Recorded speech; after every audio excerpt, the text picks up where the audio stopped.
you do it? I don't know how to do it. What's up, everybody? It's your boy Corey. We got and it's your girl Mignon, and we're back for another episode of Tea and Worship. You act like we don't have a show to do. You up here just. We want to thank all of our viewers who tuned in with us last week. Definitely, we want to thank all of you. We definitely appreciate all your love and your support. We want to remind you to follow us at The Hope TV on Instagram. Make sure you like. You see that like button right here. Share, comment, subscribe, share till you can't share no more. And make sure you watch us every Friday night at 9 p.m. Eastern Standard Time right here for more Tea and Worship. And y'all, we have an amazing show for you today. We have great tea for you. And then, of course, we have phenomenal music at the end of the show. Yes, and we still want to highlight any Black-owned tea companies out there. So make sure you hit this comment button right here and let us know any Black-owned tea companies that you might know, because we would love to put a spotlight on your business right here on our show. Now, Mignon, we know that in a couple of days, there's a special day. My birthday already passed. I'm aware, but it's not your birthday, but it is a special day for you, because in a couple of days we will be celebrating Mother's Day. Absolutely, we will be. And guess what, Corey? What? So I have 7 kids. Shut up. I have 3 kids, and I never thought, I love my kids dearly, but I never thought that what I love so dearly, I could hate just as equal. What you hate? Not my kids. I really love my kids, not that. But I'm talking about music. My kids never stop playing and singing, to the point to where when it comes to having to learn stuff for ministry or at church, I don't want to listen to no music. I'm sorry. I'm tired of listening to Ty Tribbett. I'm sorry. They sing him all the time. They know his moves. And JJ, I love JJ, but I'm sick and tired of hearing the music because my kids don't want to stop. I mean, they literally have a conversation. GJ is JJ. Gavin is Ty Tribbett.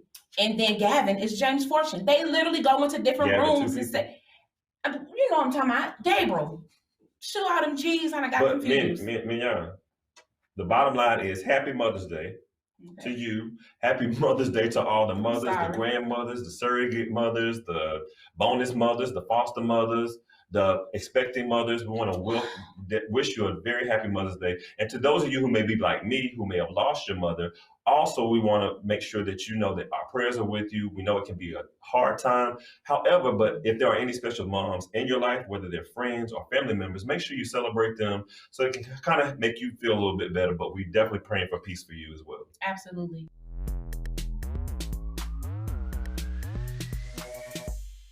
And what better way to celebrate Mother's Day than with a mother? Oh my God, our guest today, she's anointed, she's powerful, and when she gets on the stage, she takes complete control. Shows out. And she don't care. Shows out. I mean, completely. Shows out. And she don't care who's looking, she don't care who knows it, but she loves God. So look, let's welcome our guest, Melissa Bethea.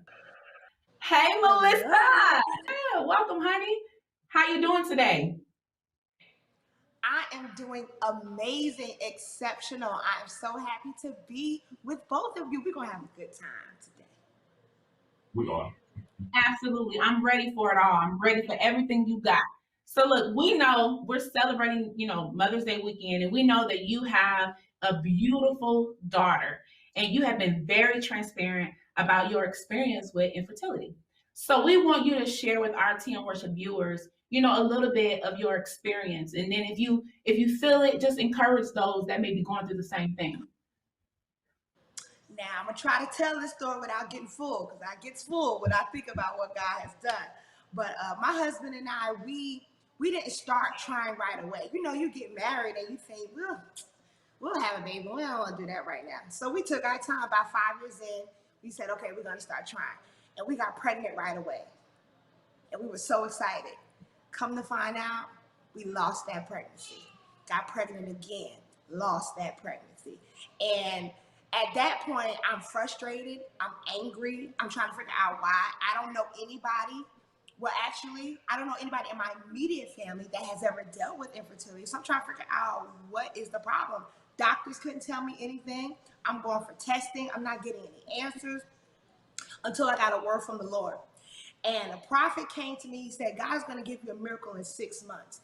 And that was in August of 2016. God's going to give you a miracle in 6 months. I said, oh, God, I thank you. And I was so excited, snotting, crying, done fell out the chair, acting a fool, everything. Because I knew God was going to do it. By the end of that year, I was pregnant. I said, oh, thank you, Lord. God, you did it. Within a week of me finding out that I was pregnant, I began to lose that baby. And I said, God, you told me in 6 months you were going to give me a miracle. What is happening?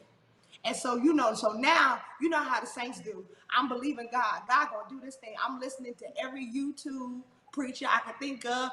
I'm listening to people in Africa. I don't even know how to pronounce their name, but they talking faith, so I'm listening. It was a mess, okay? So I'm like, God, you have to do this. So I'm praying, believing God, lost the pregnancy. I was angry. I said, God, I'm a worship leader.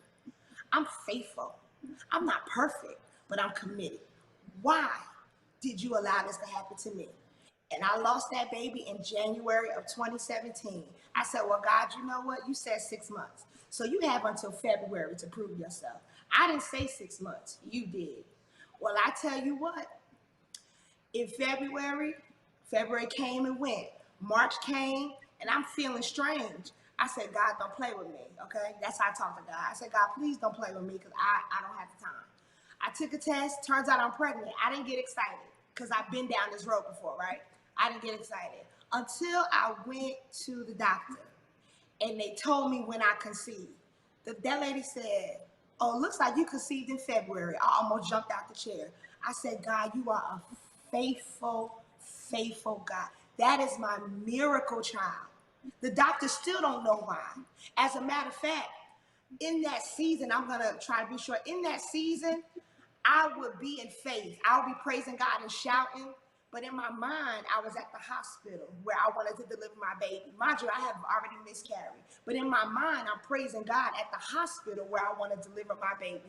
Because I believe that the Bible says, wherever the soles of your feet shall try, he's going to give you the land. Well, the land I wanted had to do with the baby. So I shouted in the spirit. I would dance. And I said, God, I'm going to give birth at JFK Hospital. Don't you know, I gave birth to that baby at JFK Hospital near my house. And I switched doctors, because that first doctor wasn't talking right. And I strolled around. You know, they say you got to walk around with the baby. I was walking around the hospital ward with that baby, and I walked past the doctor that didn't give me the right answer. And I said, look, I had a baby. God is faithful. And I'm getting stirred up because God can do it. If there are any mothers who are suffering with infertility, God has gave me a passion for this. And now he has used one of my greatest trials to pray for people who want to conceive. And I've seen miracles. People have been calling me saying that I'm pregnant now. I don't know what happened, but God did it. My husband and I, we've been trying for years, but we're pregnant now. God will use the thing that made you cry. He will use the thing that tore your heart, and he will allow you to be a conduit of miracles. And I'm so thankful that God has done that for me. That's just a little bit of my testimony. To piggyback, I know, to piggyback to those of you that whatever you've been praying for, like whatever you've been struggling with, whatever you've been asking God for, it seems like it's not happening. What you have to do is remember. If you could just remember what he said, speak that thing back to him. He can't lie. And that's one thing that you said. You said, God, you said 6 months. You spoke that thing back to him. You got to make this thing happen. Speak back what God has said. And the only way you're going to know what he said is if you have a relationship. You got to have a relationship with him to even hear, to even know that it's him talking. Because you best believe the enemy is going to send people to take you off, to throw you off. But if you know his voice, all you got to do is remind yourself and remind him of what he said and watch that thing happen. All right, I'm done. I love it. And I love what you said, Melissa. Doctor, you see, this is my baby that you said, this is my baby. Okay. All right. Now, we also want to wish you a happy Mother's Day in advance. Thank you. We know that many of us know you from singing with J.J. Hairston, of course, and Greg, some of our great friends. And we also know that you sang with Hezekiah Walker, Lance Williams. Um, but you, of course, many viewers probably know you from singing with JJ. What was that experience like? Like, how did that even come about that you started to sing with JJ and YP? And what has that been like? Well, it started, wow, I've been with JJ for years. I always forget exactly how long, but it's been well over 10 years. And I was singing at a conference, and I sang with Lance Williams. That's who I was singing with at the time. And I sang my little song. And next thing I know, JJ was like, "Okay, you think you want to sing with us?" And I'm like, "Well, don't you threaten me with a good time. Go, let's do this." You know, and what I love about JJ is he's very respectful. He didn't just, you know, try to snatch me from somebody, you know, talk to Lance, you know, all that kind of, and I sang with Lance until we stopped singing, really. If Lance called me today, I would sing with them. But then I started singing with JJ, and I've been there ever since. And it has been such a wild ride. Incredible. I will always honor JJ Harrison because he has been so kind to afford me the opportunity to be in places I would have never been if it wasn't for him. So I thank God for just him sharing, you know, his ministry with me. And then I got to meet Mignon and Greg and all those awesome people. So it worked. Might I add, singing with you is phenomenal. Like every time you get the mic, like there's just a shift that happens. You're such a powerhouse and you carry such a heavy anointing. And you sang with, like you said, you sang with so many amazing artists, you know, as a background vocalist. So my question to you is what prompted the shift? What prompted the shift for you to go solo? I would say it was time. You know, it was just time to do that. You know how you hear something for so long and you know what God is speaking to you.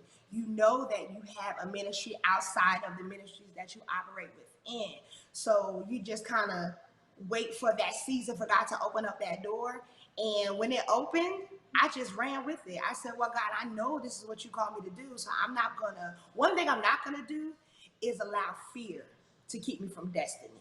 Let it be something else, but it won't be fear." So I said, I'm just gonna go out here and I'm just gonna do it. And God, you're gonna have to hold my hand. And he's been like literally blowing my mind. It's only the faithfulness of God.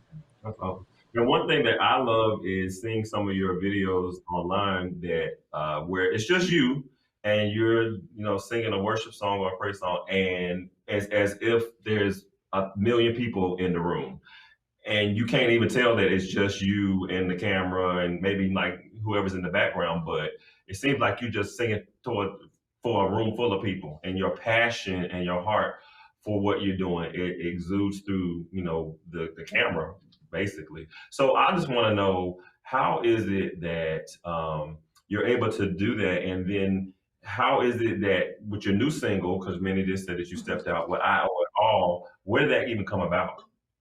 Well, I just want to kind of go back to the first thing you said about those videos and being alone. I learned that through prayer. See, a lot of people feel like you start on the stage. That's not where you start. You start in prayer in your secret place, in your closet with God.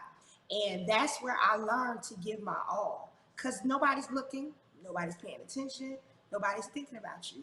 It's just you and God. And in those moments, I give God my everything.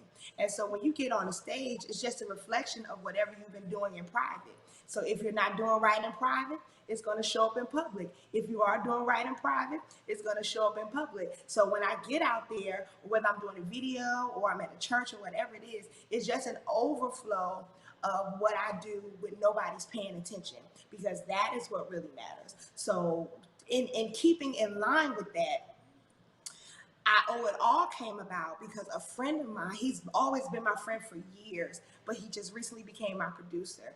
And his name is Clarence Singleton. He's amazing. And Eric, they are so awesome. They are my producers, and they are incredible, and I thank God for them. And they were literally angels in my life. And they wrote this song. And at first, I was just referencing it because I've been referencing songs for Clarence since we were kids. So I'm just referencing the song for him. And then he goes, Melissa, I think you should do this song. I said, well, you know, that ain't a bad idea. Because it literally, that was pretty good. I said, because it literally ministers my life. Everything that has ever happened to me, I owe it all to God. Even the bad stuff. My father died when I was 13. I wasn't quite sure how my life was going to go. I could have been a statistic, a fatherless daughter, but God gave me other dads. I owe my life, everything to God. He has literally performed miracles for me every waking moment. The little things, God has done it all. So I owe him everything. And that's really where the power behind that song comes from, because of the miracles that God has done. I can't take the credit for nothing. God is worthy. And I'm a witness that literally what you're saying, you know, about how you are when you know, on stage is a reflection of who you are, you know, when you're away from the people. Like it's facts, because literally when you get up to sing, it's like you're not worried about the runs, the rips, and what people expect, but it's like, here's my heart. You know what I'm saying? Here's God. All I'm going to give you is God. And you literally captivate and you change. Like people literally leave change. I literally stand there with my mouth wide open. So if there was ever a time where you felt like, you know, you weren't in the right place or you weren't effective, let me just tell you that every time your mouth opens, let me tell you something, that power, the change that happens, ma'am, stay there. That place, stay there. There are so many of us that need that. What you give, what you share, we need that. We need that to live. We need that to make it. We need that.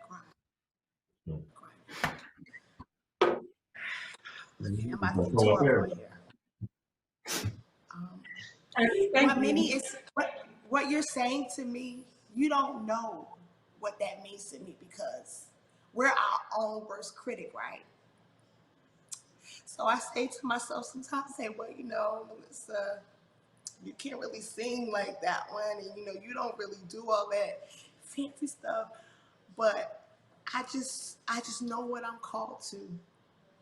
And if I can just get up there and worship God, and somebody decides that I want to know God better because all I did was worship, then that's enough. That's enough for me. And what you said, I'm so full. This is going to be an ugly interview, child, because I'm over here full. Oof. Oof. Thank you, Minnie. Oh, God. Sorry, Corey. I can't take her nowhere. I can't take her nowhere because she don't know how to act. And see, God, I guess, got Melissa up here too. I'm going to put us back on a lighter note. All right. So it's evident that you're a singer. So were you raised in a singing family? Yes. So my mom sings, right? And she actually recorded, you know, a couple, but she never really made it. She didn't really do it professionally. But my mom sings, and I came from a singing church. And Mignon, you know how that is, when everybody in the church can just sing, and the choir is rocking, and the musicians are rocking. So that everybody could play an instrument. That's how I was raised. So the directing, the learning the parts, and all that stuff, we were just raised like that. I was the daughter that didn't want to sing. Was that you? Because I don't want to. I told my mom, I said, Mommy, I don't want to sing. She said, why? She said, because I don't want to hear everybody saying, sing, Melissa, sing. Like they say to you, sing, Barbara. I can't stand it. I said, Mommy, I don't want to do that. I didn't like the attention of it. But clearly I changed my mind somewhere along the way. And here we are. Hey, Melissa. Right. So Melissa, speaking of singing, Melissa, recently I saw a video where you and Candy West, who was just on our show a couple of weeks ago, saying something has to break. And I want to know whose mind was broken to put you two together on the stage at the same time. Because I almost exploded watching the video. Literally, almost internally combusted. So here's the thing. This is the first time Candy and I were in Houston together for a conference. And this is the first time we have sang co-led worship, right? We have been in the same place. This is the first time we've co-led worship together. And we were sound check doing that song. And she said, Melissa, I want you to kind of sing a little bit at the end with me, if you don't mind. I said, of course, that's what we're here for. Let's do it. When we finished that in sound check, I said, yeah, this is going to be ugly. This is going to be a problem. This is going to be terrible because her spirit is so just off the charts, and her gifting, her anointing. And when that thing came together, it was a mess in there. I was a mess. I'm telling you right now. I barely made it through that. It was awesome. I was a mess. Watching, I was just like, who did this? Who is responsible for this? I need answers. Look, we're talking about your social media. I want to talk about your social media presence. Ma'am, I be hollering. I mean, you give us laughter, you give us God. And for instance, like this recent post that you shared, you had on all white, and then the slip, and you talking about holiness. Ma'am, holiness is still right. Look, so where did this comedy side come from? Well, I was raised in a family of fools. That's just what it is.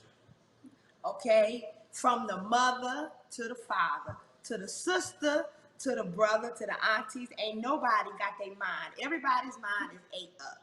So I have no choice. And then I married somebody whose mind is ate up. So I just didn't have no choice but to be, this is what y'all get. I don't have no help nowhere. So, and you know what? Honestly, laughter is how we make it through the toughest times in my family. My dad, before he passed away, he was a diabetic, and he had his toes amputated. So you know, we were all like sad, feeling sad. Please tell me why my brother called him Sugarfoot, and then what do you do with that? Why? What do you do? So that just goes to show you that's where it came from. We are nuts. My whole family is crazy. Wow. Now, earlier, Melissa, you were talking about worship and the importance of worshiping in your private time, and just the importance of having that relationship with God. And we know that in 2018, you started the Kabad Institute. What can you just give us some information about, like, why that came about and what's the purpose? The Lord gave me the Kabad Institute as a place to foster worship leaders, worship team members, musicians who wanted to have hands-on training. So I teach a little bit. It was like I think I did a 3-week course, and I teach a little bit. But what made it different is that I did demonstration and allowed everybody to participate in that. And for instance, 1 week I did a course on prophetic worship. And I taught some principles of prophetic worship and, the way that God can use you and what things mean. And I said at the end, all right, guys, everybody, now we're all gonna prophesy. They were looking at me like, what? I just wanted to come to the class, girl. I'm not here to be Samuel. But at the end of that day, people who never thought they had it in them were prophesying. And my goal with the Kabad Institute is to teach people that it's already in you. It's already in you as a worshiper. You just have to have somebody to kind of spark that fire a little bit. And it's not about who you see on the stage. That's not what it's about, because there's power in the pew. So you have to know that it's in you as well. And so that's just part of my assignment, to teach people to just be their very best, not try to copy anyone else, but be who God has called them to be. So I use the Kabad Institute to kind of to teach the principles of worship to anybody who wants to learn. That's beautiful because I've learned that having something like that is so important, and that's one of the things that I didn't have, growing up, and it's so important, especially with the younger generation coming up, to see, well, to understand that they don't have to try to mirror somebody else. You have something special inside of you. God placed what you need for your journey inside of you. So to have something like that, I feel like it is phenomenal. As we're approaching to the end, I would love for you to share, if another one of those workshops are in the making, can you share, when that is, and then also share with us some new music that you have coming out. Share us where we can go and get it and go and listen to and support Melissa. Okay, well, at the moment, I don't have another session for Kabad Institute on the books yet, but I have been harassed nicely by my students that I need to have another one. So I am going to kind of get on that, which will probably be all virtual, considering the times, but we're going to work it out. So when I get that information, I will definitely put it out there. As far as music is concerned, I do have a single, which we talked about. I Owe It All. It is on all digital outlets. And I'm not just saying it to say it, but I believe that the song will bless you. I believe that the song will put you in the spirit of gratitude. Because the Lord ministered to me about that word, about being grateful. And that is the key to miracles, being grateful and having gratitude towards God. So hopefully, I know you all will go out and kind of listen to that and let me know what you think. I would love to hear. And that's not the end, though, because we cooking. We cooking. We trying to get this thing going. So you know what I'm saying? Got a little season, a little Lowry sea salt, a little hot sauce. We in the kitchen. So soon, I'm going to have a new single coming out, and I'm so excited about it. It is a song of hope. It is a song of encouragement. It is a song that will make you feel like you can run through troops and leap over walls, because you know that God is going to do something great in your life. So when that comes out, I hope y'all stand with me, support me, and just help me to just spread the message of God's love. Absolutely. We are looking forward to what you have. Look, we want to thank you for joining with us today, Melissa. To all of our viewers, thank y'all for tuning in. Didn't y'all enjoy that? I mean, we got laughter, we got worship, we had a revival. Today was amazing. So look, y'all know where to find us every Friday night right here on the Hope TV. And at 9:00 p.m. Eastern Standard Time, grab your popcorn, your candy, your hot dogs, and join us. We want to stay connected with you. And while you got all that junk food, make sure you also hit the like button. Make sure you comment, that you subscribe, and share with everybody you know. Make sure that you tune in after our show to Friday Night Live with E. Dewey Smith. But before we do that, we want you to stay tuned right now. Don't go nowhere, because we have a special performance of I Owe It All, the new hit single by Melissa Bethea, coming up right now on Tea and Worship. We'll see you next week. Thanks for coming.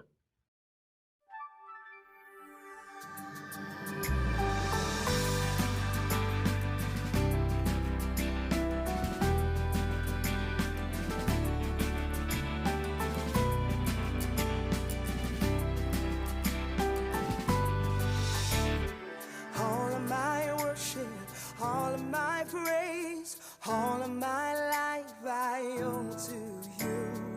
All of my worship, all of my praise, all of my life I owe to you.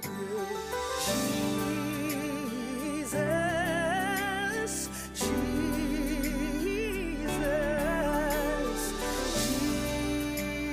Jesus, I owe it all to you.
above your